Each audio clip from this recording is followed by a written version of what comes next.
It's been awesome. And again, I've said this about 3 weeks in a row now. And part of having these professional conversations, and for you, Emily and Molly, who kind of in your first year of having these conversations, that it's okay to have these, I wouldn't say disagreements, but just have an open conversation where everybody has a voice. And in the last 2 weeks, we kind of shifted some of the questions or some of the focus after we had like guests on a lot. And it's been incredibly rich to just go with what is needed and what are some of the topics. And this week, we essentially are just continuing from the last week when we, about 30 minutes in, we started to move off of some of the things that Molly and or Emily was asking, but carried over from Molly and Emily's questions last week, and started to get into online writing. And Liv jumped in and shared a lot. And then we started talking about some of the different ways to teach writing in small groups and games. And that's kind of where we're going to kick off today, with some of the online games or in-person games that students can use, that teachers can use. And Carrie, I'm going to throw it right to you because I know we talked a few times this week and it was something that you were excited for. What excited you about talking about students having the opportunity to play games in class or in school? Well, Emily, I got the name right. Sorry, I really try hard. They have it right now. They have it. They don't have it back. Reverse today or not? I'm pretty sure it's Emily. Emily brought it up at the beginning of last week. Like she was talking about it, and it was like stirring in my head. I was like, "Are we going to come back to the topic? Are we going to come back to the topic?" She was talking about starting class off with games, and then you were going to do a version of Among Us with your kiddos. And so that was an idea I was just holding on till the end, waiting to see if we were going to circle back to it. We never did, but I felt like it was a fun one if we wanted to. And I just love games, and we play them all the time in my classroom. And I feel like they've gotten more press through the pandemic. You know, teachers have found that playing games with students isn't a waste of time, that there is value in it. And I think more teachers are exploring ideas to connect with their students in different ways. And games have become a natural catalyst for that. So, or a vehicle, I guess is a better word for that. And so that's how that idea started. It was Emily's fault. Yeah, and it actually stemmed from the week before when Molly was talking about some of the classroom management that she was using, and using the Among Us game and different things. And Ariel, how has that been for you? Because you switched from like a middle school to an elementary more program. Have you seen the increase in play or games in some that you're doing? Unfortunately, I'm going to say yes and no, because my students aren't really playing together, but they're creating their own games, which is really nice. I'm seeing really high levels of critical thinking and problem solving this year because they can't touch the same materials. So I'm not really facilitating the games, but it's cool. I feel like I'm like, what's the expression? The guide on the side and not the sage on the stage, or what? I feel like I kind of guide them and then step aside because they've been creating their own games, which is wonderful. Even the other day, I had students doing a review for math, and they came up with their own system. Every question we get right, we get a point, and every question we get wrong, the teacher gets a point, and we can do double. And it was awesome. And I just kind of sat back and watched it happen.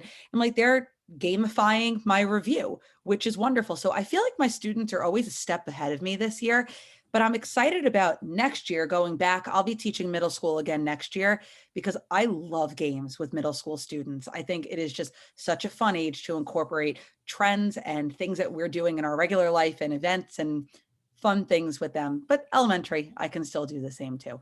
But I'm looking forward to games when I can actually touch the same games as them and we can be physically playing. I'm sure. And Molly and Emily, have you been able to do any of that this year? I know you've had a mix of environments or different things as elementary educators. I know that's something when you go into it, probably more in your student teaching than possibly now. Have you been able to have those opportunities? A little bit. So as you guys know, I've been back and forth between remote, hybrid. So I've gotten a lot of resources for online games, which I never knew existed because I've never really been much of a technology teacher throughout like undergrad. And so my kids get chances throughout the day or like for homework even to play some online games. So like Prodigy math game. I don't know if you guys have heard of that. And then we have this website called Spelling City, which takes their spelling words for each week and puts them into games like for homework, for review, like so that it's not just their parents quizzing them on spelling words. I've found some cool math games. So like last week and the week before, we've been working on area, and we found this game called like Area Climber, and they have to guess the area and move up a ladder. So there's been a lot of games online that I've seen. In person, like Ariel said, it's been hard to play games because they can't touch things. So I try to make like fun review games kind of. So sometimes we'll use Kahoot, which they really like, but I don't do that all the time because especially with hybrid, it can get a little bit crazy and really time consuming to get everybody logged on and everybody caught up. We've been doing verbs for the past few weeks. We're moving out of that now, but during that we did a lot of different variations of like charades. So kids could stand up in front of the camera and in front of the class and do a charade, or I projected the kids online onto my screen so we could like pin them, and at home they could act something out and kids could do it. So I've been trying to get creative, but would definitely love more suggestions for games. I love the controlled competition with games. I think it's really fun to watch our students compete against each other and then want to compete against us. And the level of engagement in our classrooms when we have controlled games, and controlled like when I know what's going on, because sometimes they're playing and I don't know what's happening and then I feel left out. It's so much fun. I can't wait until this is all over with the physical distancing and we can actually play with them again. And speaking of, so Mike jumped in, he's going to share, I'm going to bring him over and share in a minute, but Melissa, how are you able to do that when your kids are all online? What are some of I know you do some amazing projects and different activities, but are you able to do some play type games? And if so, yes, let it rip. Alley. I love games. I love transformations. That's all what I do. And I think if the kids are hooked, you don't have any behavior issues because they're just 100%. motivated and engaged. And I'll stop so you can talk to her again. No, that wasn't let it rip. That was like a sprinkle. Like, come on, let's. what do you got for us? And then we're gonna. So I do a lot of review games, where I might ask the question, and like I'll roll a dice, and the first one to add the two numbers gets to answer the question. And whoever answers first gets a point. If they're not cheering on the other team, I take a point away. So I kind of do this to kind of help the kids, but there's so many games you can do. Just like Kahoot, there's Blook It, which is amazing. That's a new one that's out. But Did you say Look It? Look It, BLOOKET. Okay. Yeah, it's a great one too. It's a little different than Kahoot, but it's really good. Awesome. Hey, Mike, thanks for jumping on and thanks for waving when you came in. Make sure we knew you were here. We were talking about that before you came on. Can you tell us a little bit about you, where you are an educator? And I know you reached out when you saw the topic this week and had some ideas to share. So I'd love to hear. I'm actually from Long Island with Ariel. We're Hofstra alumni. And I work at Nassau BOCES. So my school is completely special ed. It's an educational agency. And all my students have decided to stay home. So I only have one student that's in the class with me and everybody else is remote. So it's really challenging. I was trying to find ways to get the kids connected so they feel that they're in school with me. So I was watching during election time that one of the politicians was using Among Us to get some support. And I said, I feel like I could do this in my class. So I went and I asked my admin if I was allowed to, use Among Us if it was appropriate. He said, okay. I gave the kids I told the kids. What grade level? And they didn't even, I didn't have to tell them anything. They actually set the game up themselves. So when I said we're doing Among Us, the kids told, no, Mr. Dora, we'll do it. And we've been playing Among Us every Friday, and it has absolutely promoted engagement in my classroom. And you could see the kids actually became like virtual friends, even though they're not in class with each other. You saw that playing the game every week. I know it's non-educational, but it helped us it brought the class together and make a strong classroom culture. So every Friday we play Among Us. And then from that, you saw that the kids started suggesting more games to me. So a big one we play every week, quizzes. It's QUIZIZ. So it's actually pretty cool because it's like Kahoot with lifelines. And then the kids tell me which ones they want to play. And I'll usually start my class, I do math and science, but I'll start with a fun quizzes. So all my kids are Nintendo fans. They love Nintendo. So we'll start off with a Nintendo quizzes. I'll actually go in the game with them. And then we play that like a fun one. We'll do our lesson, or if it's math, we'll do a quizzes on math or science. And then we'll actually finish the class with another fun game. So, but the kids know the games. They tell me, and I mean, I'm very grateful for Among Us. It's really cool when we play on Friday. There's like a cafeteria in the Among Us spaceship, and we all meet in the spaceship. And I take a screenshot. Like we line up around a table, or we line up near one of the walls, and then I post it on our Microsoft team page. And it's been great. It really helps the kids. So, in terms of just promoting that engagement and that connection to the class, the games have completely changed how I'm connecting with the kids that are remote.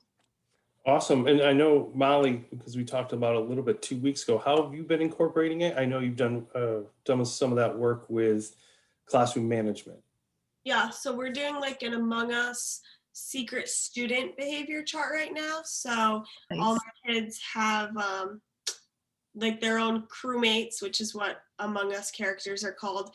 They all have their name, and I pick one out of my envelope every day, and they don't know who it is, and they're the imposter, which is like the key for the bad guy in Among Us or whatever.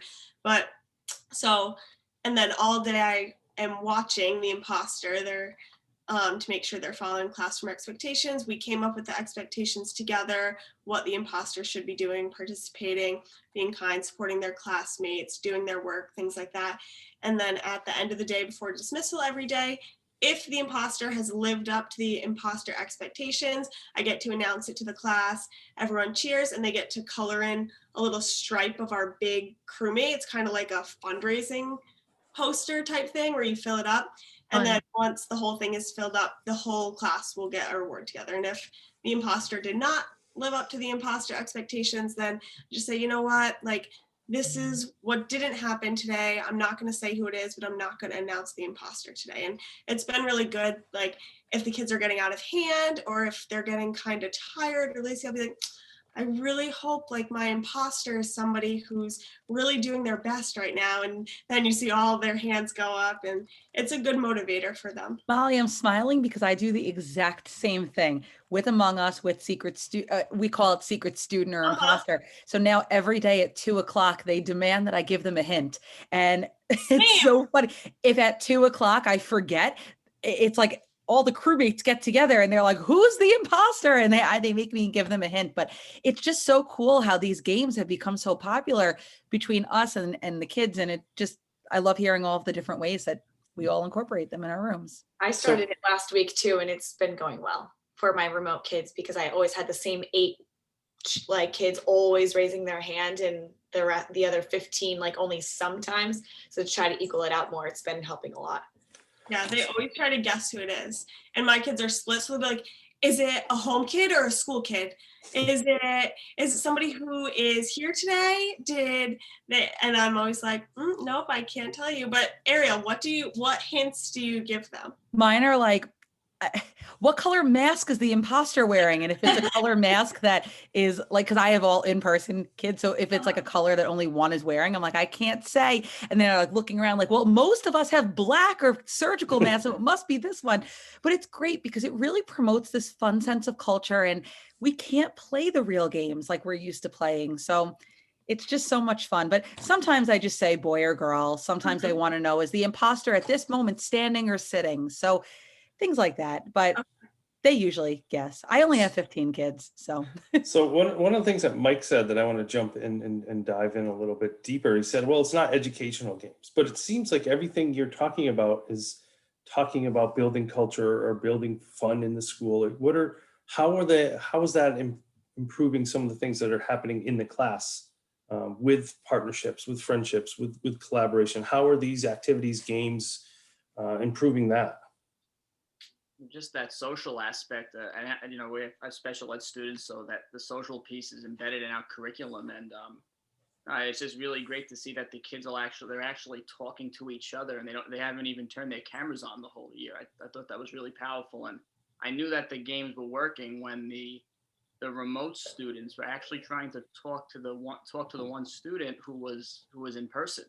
So you saw that they were so comfortable so comfortable with just the mediums that we were using that they're trying to reach out to the people who are in the building. I thought that was just so powerful, and just trying to keep the kids connected. It's just really hard right now for them, and you can see that they're looking forward to just playing the game. And you see, I even use it as a nice behavior modification where I'll say, hey, let's do our work so we could play the game on Friday. I mean, I'm letting them play it anyway because I want them to be there, but you just see that little motivation, and it stopped a lot of those negative behaviors where the kids weren't completing their work or they weren't showing up. You saw that they started coming to virtual class, and it was great for the past few months. I love it because games in my classroom require a lot of problem solving, and it's a great opportunity for a brain break for students that's not always based on movement. Sometimes it is movement, sometimes they're getting up and moving, but I like that the games that they've been playing, or when we play versions of Among Us, we don't, because we're in person, they don't have their own devices, so we play our own like school version of Among Us, but they use their working memory, and it increases their mental thinking skills and their critical thinking skills, and it gets students talking that aren't necessarily friends, which I really like because we don't see a lot of that this year. I'm noticing we do have cliques in the classroom because they're not really leaving the room that much. They're not going to the cafeteria, but the games, they have to work together. So it's been really fun to see little friendships blossoming that maybe would have happened in a pre-COVID world if they were out of the classroom a little bit more, but they're not. Well, and can I add to the Among Us idea too, because we play several different versions of Among Us in my classroom, but listening to your idea is something that I've had as a thought in my classroom, Ariel and Molly and Emily. And I love what you're doing. I also, I sometimes I get concerned about having one student to have to be so exceptional that if they aren't, that everybody else kind of doesn't win. So just, I'm not saying what you're doing is not awesome, because I love it and I love the kids are engaged, but just keep that in your mind of, if for future classroom engagement things, sometimes that can be a lot for one student to have to carry. And then making sure that they're always feeling supported, even if they're not, having a great day. But one spin I have thought about on what Ariel and you guys were talking about is maybe once the kids get really, really good at this version of the game, you take it up to like level 2, right? And so instead of working on all the skills, maybe there's one skill you're working on for that whole day. And so you still pick your imposter. So like maybe it's participating appropriately, right? So the imposter participates appropriately, but just not all the time enough for the students to pick who was the student that wasn't doing the skill all the time. So that student has to think about doing the skill just enough, but not enough so that he's not the crewmate. And it can be a great way to kind of flip things around and then offer some time to really take advantage of that meeting, calling the meeting at the end and having debate and conversation about who's the imposter and who's not. And so I have thought about that as an idea to bring the whole idea of the imposter and also weave it in with student skills in the classroom too. No, that's so important. And as people, we have about 7 more people jumped into the attendees. We're talking about, gameplay or building, connections through games. If you have ideas, throw them in the chat. Michael, it's evening there. They're going to start talking about us. We hung out this morning on Clubhouse, but for me, it was 6:30 a.m. And now you're joining us this evening. So it's great to see you here. If any of you have some ideas or games, I know we have some high school teachers here as well. I know Christine is here who taught AP in high school. If you had some things that you've done, love to hear those. But just going to keep chatting with the group here of things that you've tried or things that have improved some of the students feeling connected, because that's another thing that we've talked a lot about this year. How are students feeling connected through play, through games, or however you're able to do it? Something else that's been working really well in my classroom is that students have been creating Kahoots for review, and then we play them. And because it's been so popular, everybody wants to play their own Kahoot. I have to screen them first and make sure, and then they can trade in tickets that I have them through a token economy system to have their game be played through the whole class, but they could still play their own review games in small groups. And it's been great because it's a really good positive reinforcement and incentive for them to do well and act appropriately And then the reward for them is that they're playing their review game based off of the content that I'm teaching. So it's really a win-win for me, for them, for the kids. And it's been really, really fun. We use it for all topics. I think Mike mentioned quizzes. We use quizzes sometimes too, which has been really great. I haven't explored it as much as Kahoot. I tend to stick to what I know, but I'm going to try quizzes. Also, my district has it's like this virtual desktop called Classlink. So anything that our district offers to us, it's on that virtual desktop. And we have Nearpod. I don't know if anyone's using Nearpod, but Nearpod has these great games that are embedded within the application. So we use that a lot in my district. And the kids actually really like Brain Pop a lot. We actually did. If it's going off the topic on games, but the kids walked me through a coding lesson. I'm a little intimidated with coding. Whenever I hear coding, I get a little nervous. So I said, guys, I really don't know how to code. And I was amazed to see how every boy in the class, even one of the girls who's quiet, they all had an idea about coding. They walked me through the lesson. So, I mean, there's a lot of virtual tools that the kids already know how to use. We just need to just ask them what they know how to do and just implement it in our classrooms. But I just couldn't believe how they just knew how to code. They would tell me where to move the language around. So it was just really cool. Yeah, and I want to just throw it out. Maybe you have, maybe you haven't. Has anyone tried any not virtual games, like just online, but AR, VR, using some of those similar to like Pokemon Go with the AR tools, but using the Google, extensions and using some of the explorers? Like, has anyone tried something like that? Melissa, you shook your head, so I'm just going to go right to you. We used Mozilla Hubs. Oh my God, so fun. It's like you're in your own virtual world. So it was another way for my kids to be all together. We actually had a room. It was private. It was just us. So they're like walking around in their avatars going, Miss Days, let's play hide and go seek. And I said, okay, I'll count. You guys go hide. And there was one little girl and she couldn't move.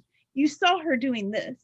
And she couldn't move. And I said, 1, 2, what's going on? Why can't you move? And she was like, and I said, well, take your finger, because they have iPads, we're 1-to-1. And I said, take your finger and kind of spread them apart. And about that time, she zoomed out, gone to go hide. So that's a really good one. And it's a site, because for us, apps, you have to fill out an app request, you have to wait. It's a pain in the butt. So this is an actual site, so it's great. And Jamie Donnelly is amazing. I called her on the phone. She hooked me up. So have you used Merge at all? Has anyone used Merge?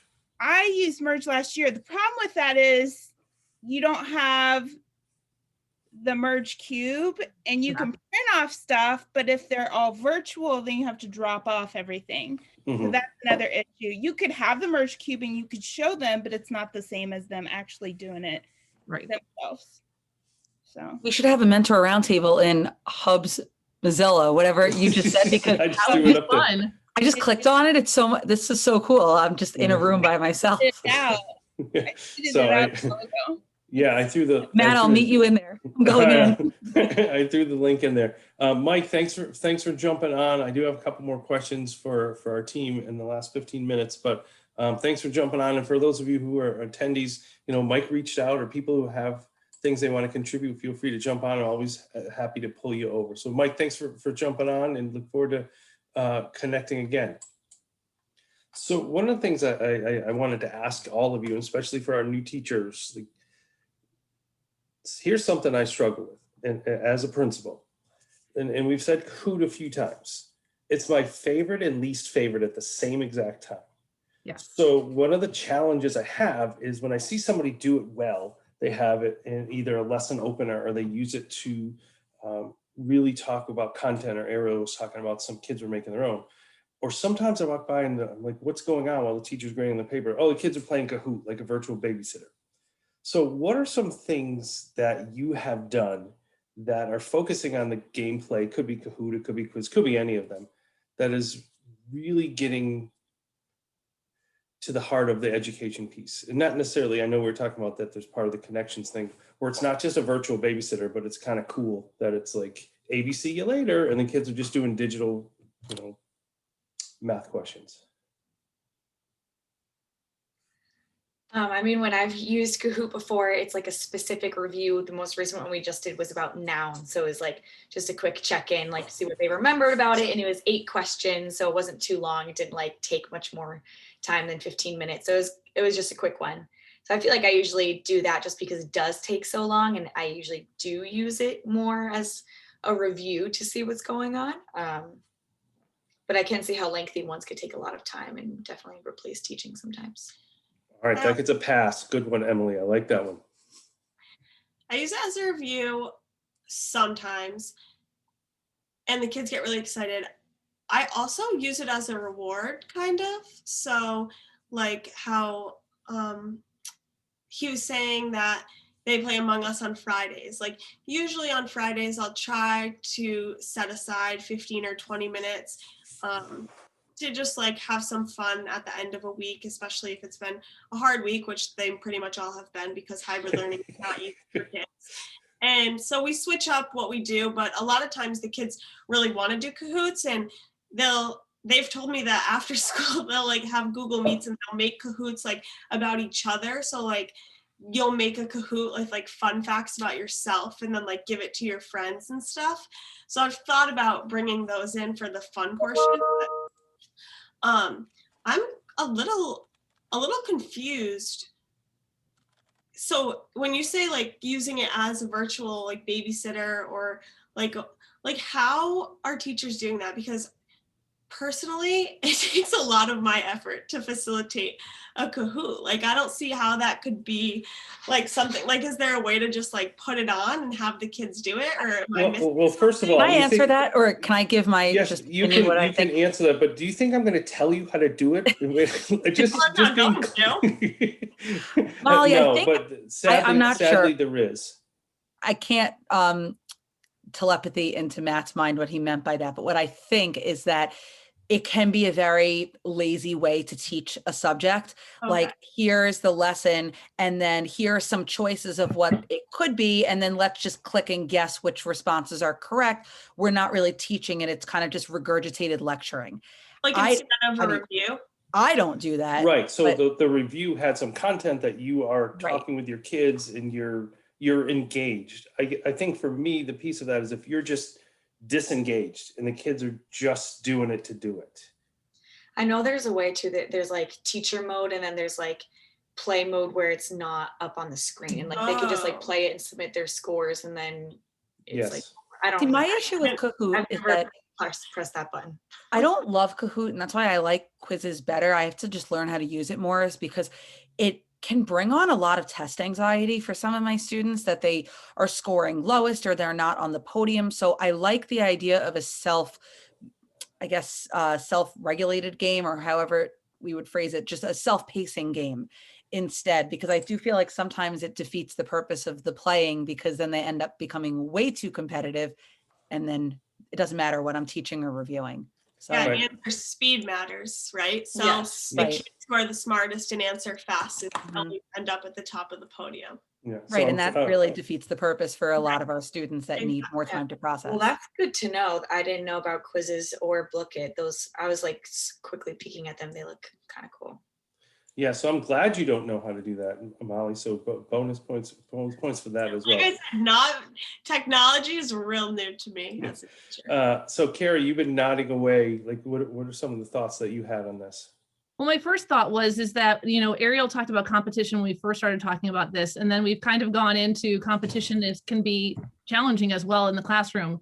And so I think something to keep in mind when we're bringing games into our classroom is that, I'm totally making this up, but competition endurance, right, is something that needs to be practiced. So when we bring games into our classroom, we have to be sensitive to the fact of how sensitive our students are to enduring through hardship or difficulties or not being first, and really gauging where our students are at, and then building in that endurance of competition, because competition is healthy and it's necessary and we learn from it.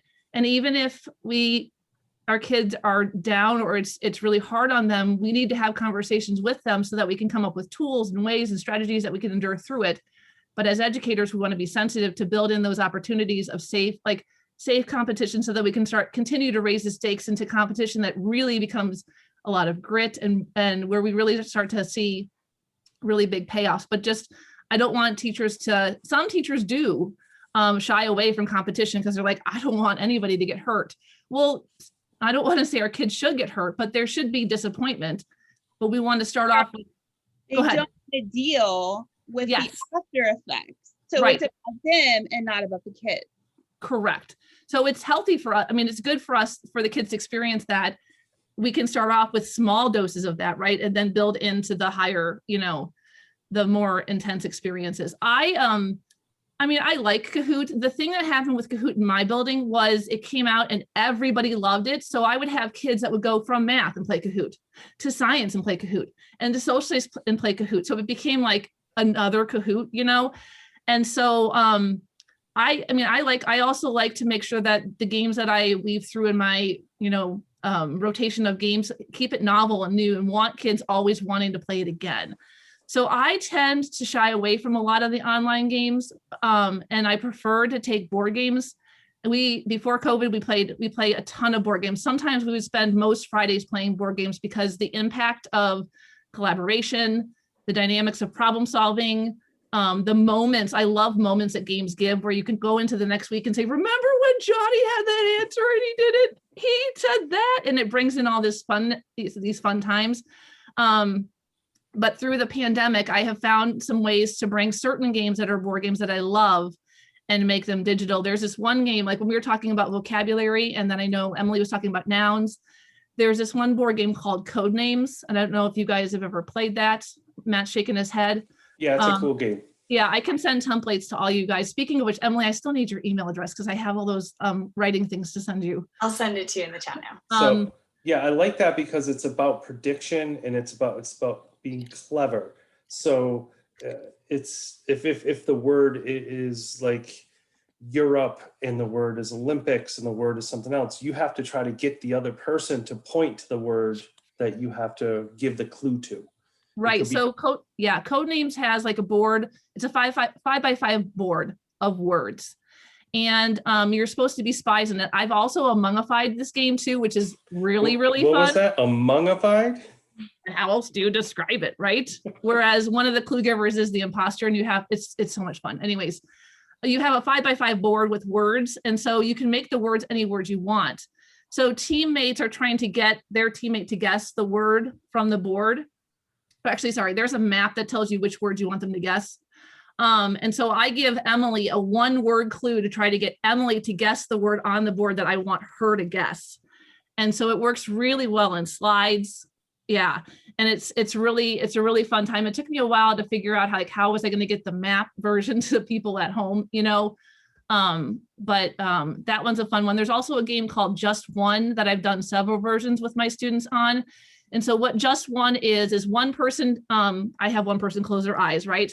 And everybody else sees the word.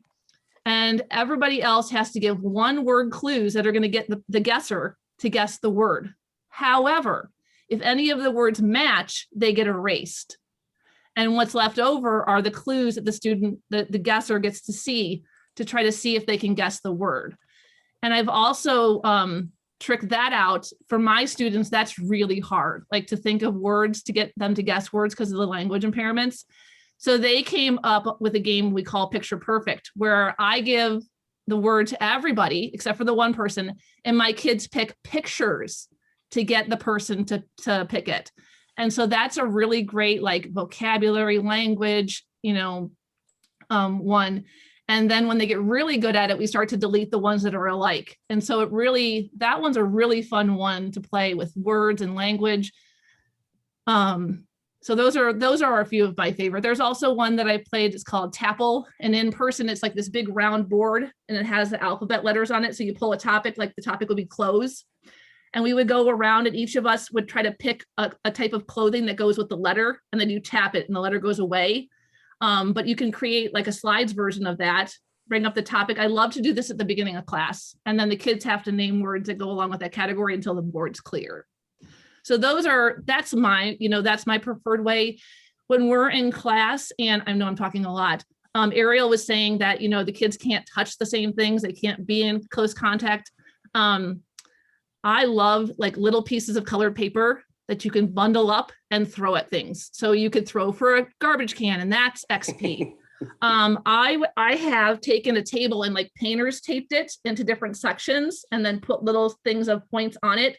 And once they've solved a math problem, they get to come up to the table and try to slide or toss the paper onto that section of the table. They love it, We've done crazy things too. I got Frisbees donated to us, and we did in-slide Frisbee where they would answer math problems and then they get to see how far they could slide their Frisbee down the hallway. Nice. That was a fun. I am sad that there's more kids in our building now, because that was a fun one. So awesome. I just like to take games that I love playing in person, like board games, and seeing how we can take those into the classroom. No, that's super important. And we have about 7 minutes left. And I want to give everyone a chance, because one of the things that I've seen as a principal is that new educators come in and they're afraid to dive into this. And I know this has been a little bit different year that you've had to use some online different things, but a lot of the games that you were just talking about, Carrie, it's not necessarily that they have the time, because everyone wants to cover content. And, are we going to take time to do, insert game here, shoots and ladders, because it's counting and it's different things like that, whatever it is. What would be one piece of advice? So I'd love for each of you to give 1 minute, one piece of advice for a new educator to say why it's a benefit that our students have this opportunity. And it doesn't always have to be just consuming content, that playing these games are important.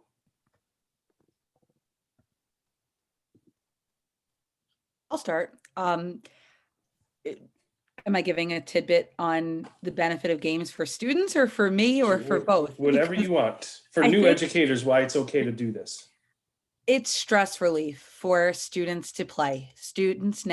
Children naturally should be playing. And it's really difficult this year to promote play when students have to be physically apart.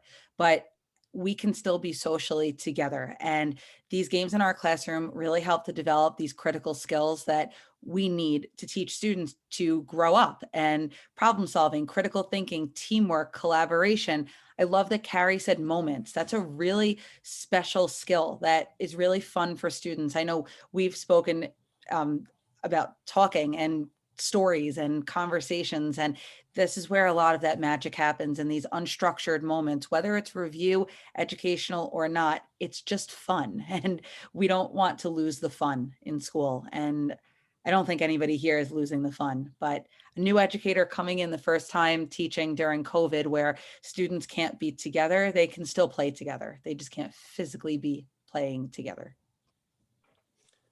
And before someone else jumps in, Mike, that's a great distinction between the gamification of things that you were talking about, where everyone's inclusive and playing and having fun, versus game-based learning, which there is that winner and then, in that competition piece. So I think that's great.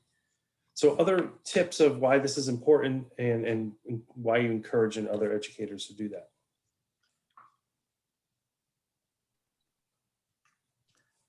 So whether the game you're playing is academic based or it's just a game, they both have great power. And I would actually argue that the game that's not academic based probably has more impact in the future of what your kids are going to take into your classroom, because playing games is developing problem solving skills, grit, all kinds of strategic games that they're gonna, when I wish I knew the article, but there's an article that was written about that showed that when you take time to play games, that amount of time you play with games is carried on fully into the next week of learning. And so those moments, that hour of playing that game together with your students, and all those skills that they're honing and developing are instantly like, they're like, they're going to be taken into the next week's class. And to me, that's a benefit you can't create in anything else. And we get to have fun creating those skills together. I feel like that's a win-win. Awesome.